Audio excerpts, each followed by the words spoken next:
I received many, many, many, many questions, and we parsed them out into the podcast. I addressed it in my TV work about the opportunity that FTX was making available to people where you could use them as an exchange for your crypto, and then they would pay you a way above market rate return on your money because they would take your crypto and then they'd lend it out.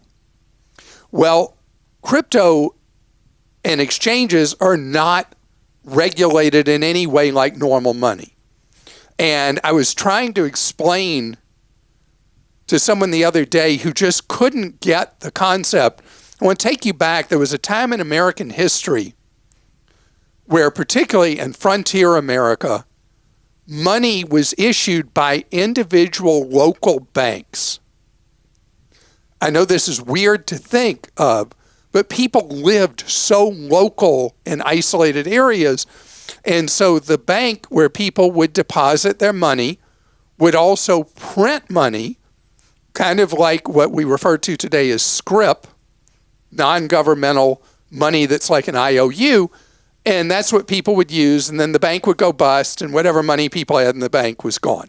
That's the closest analogy I can think of that's ultra simple to explain what's happened with FTX and other exchanges, because FTX is not the first and it won't be the last exchange or crypto that's going to blow apart.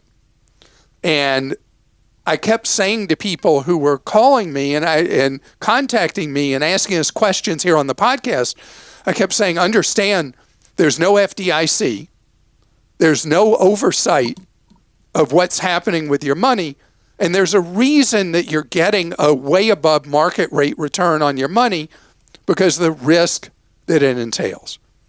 And this was a classic run on the bank. There was word out on the street roughly a week ago that there were problems with FTX, and it was almost like a self-fulfilling prophecy because then there was a run on their assets. They quickly went insolvent. And what you need to know is crypto, as I've said, gosh, Krista, I want to bring you in. How many years have we been taking questions about crypto at this point? Is it 10? It's got to be now. It's got to be a long time. And so many Clark Stinks about why you should have been more positive about crypto. Over and over again. Years. Yeah, all through the years. And I have been, I've always talked about the underlying architecture being something that is very modern and is going to be very applicable and could actually eventually save people money. But speaking of money, the reason crypto has been a fake investment and really just speculative is that if you're going to use something as a form of money, it should have a stable value. Crypto, way before all this went wrong with the various exchanges and all that, crypto has not been at all about stable value. People have looked at it as a shortcut to get rich in a very short cycle. And that's not real yet. That's not real money.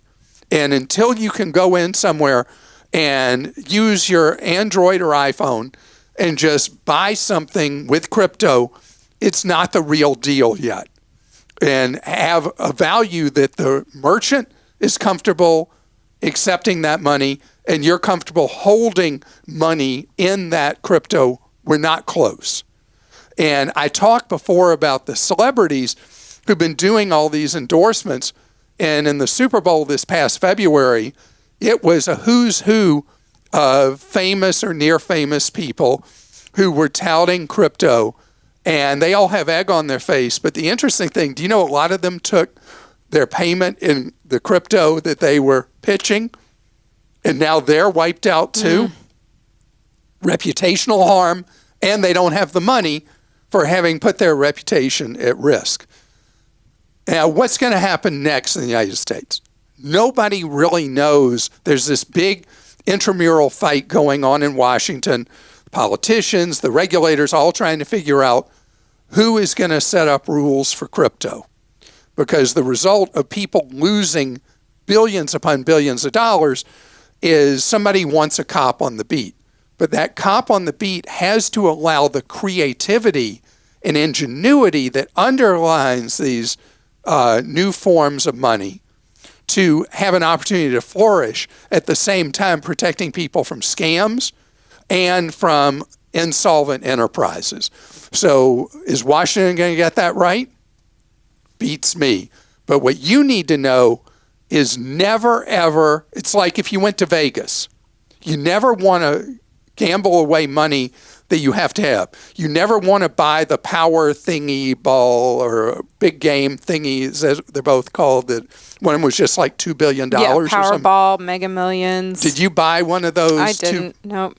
Anyway, somebody won, one person won $2.1 billion, even after tax, and that's a lot of money. Anyway, you never want to do what I see people do in convenience stores when there's a big lottery.